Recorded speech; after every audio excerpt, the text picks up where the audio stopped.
What's up, Wizards? Welcome back to Across the Horizon, a collaborative series between Christopher Warnock of Renaissance Astrology and Michael Beeson of Hacking Fate. I'm Michael Beeson of Hacking Fate, and with me is Christopher Warnock of Renaissance Astrology. And today we will be covering Aphorism 26.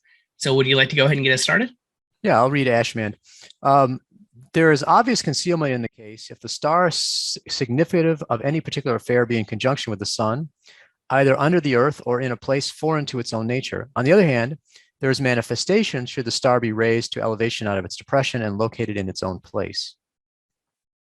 Alrighty, I'll take the next one.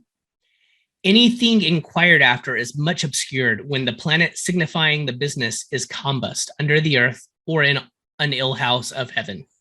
But the matter is then most apparent when the planet is going from his debilities into his dignities and into his own house. I think this is interesting because it gets into the whole, how can you talk about visibility? How is visibility or hiddenness indicated astrologically? And so this is pointing us to a variety of different things. So, I mean, for example, if you have a situation like we're trying to, like an illness, will I be able to, well, actually easier would be, will I find the lost item, right? I mean, if it's easy to see, right, then it's easy to find. If it's hidden, then you won't be able to find it, and that comes up in all sorts of different contexts. I have lots of situations, like even like a romance, right? I mean, you can have a situation like where the person can't see you, right? In terms of they don't see you as a romantic partner, or they don't even see you at all, literally, physically, or like friends, your friends far away, or you're not in contact with them, or they're emotionally distant from you. So it comes up a lot. So the main things they're looking at, the factors they look at are, first of all, angularity.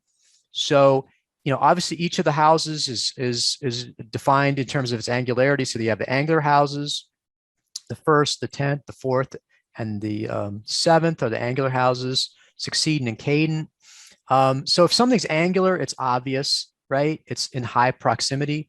And personality, if I do a psychological analysis and you have a planet in the angular house, it's much more obvious. It's much stronger. It's much more, the manifestation of it's going to be clear. It's cadent, then it's hard to see. I mean, again, psychologically, if someone has Mars in the 12th, then I would say they're not in touch with their anger. That's a classic one there. There's somebody who's got anger, but they're not even aware of it. When it'll erupt suddenly, and they'll be surprised. Everyone else will be surprised.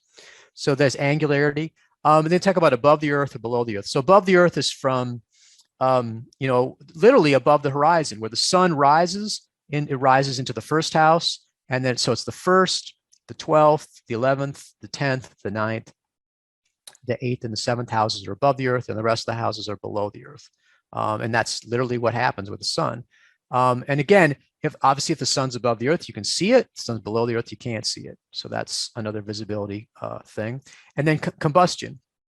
If a planet is within 17 degrees of the sun, it's under the sun's beams. It's getting closer and closer. If it's within 8.5 degrees of the sun, then it's combust, and that's a serious affliction. Cazimi is within 16 minutes. That's very close to the sun. In fact, the disk of the sun is about 16 minutes. So it's interesting because,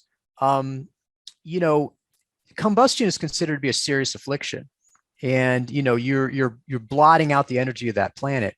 But typically, as happens in traditional astrology, everything has a silver lining. So all the negative stuff actually has something that's useful. And so Benatti says, this is from Liber Astronomia, book 3, says, when the moon is under the rays of the sun, she signified secrets and things that are hidden, also signifies matters that must be hidden. Therefore, at that time, it's good to manage things that must be hidden and do those things we wish to conceal from people. So to be sure, see, at the time she's separated from the moon, we want to be hidden. So what I would do for an election would be to put the moon dignified, so she's strong as possible, so in Taurus or exaltation or Cancer, and separating from combustion. And that way, that's the minimizing the negative effects of combustion, but then it also has that secrecy, because you're so close to the sun you can't see her. That's a good time to do things that you want to have secret. So what's interesting about this aphorism is, again, it lays out this whole concept of visibility or lack of visibility, and then it gives us a variety of different ways that we can see that in the chart. And it could be almost any kind of chart, electional, horary, natal chart, or whatever.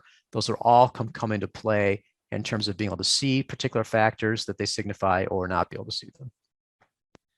Yeah, and honestly, when I first read this, I was thinking more in terms of horary because that's where I usually find hidden things.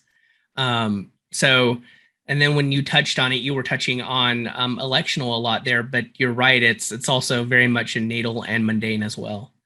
So it's very much an all-purpose set of things to consider. I did like the advice from Benatti to, well, when you have something that you're doing that needs to be hidden, do it whenever the moon is under the beams. That's kind of interesting because it's not taking into account any houses there. Is it just a general purpose, or do you want to make sure that you're functioning within a house that's ruled by the moon or the moon is in when you're doing those things? I don't think you need to worry about being in a house ruled by the moon. I mean, this in and of itself is sufficient to get the effect that you want. Like I said, if you do an election with the moon in Taurus or Cancer going from combustion, right? Then you've got the basic. Now, if you want to go ahead and do a house-based election, like if it was money, right? You have the moon ruler the second or in the second, that sort of stuff. I mean, you can try to get jiggy with it. The problem is that trying to get the moon going from combustion in Taurus and Cancer is enough. I mean, that's hard enough to do that. So you're trying to add all this other stuff into. I mean, again, if you want it to be hidden, put it in the Caden house.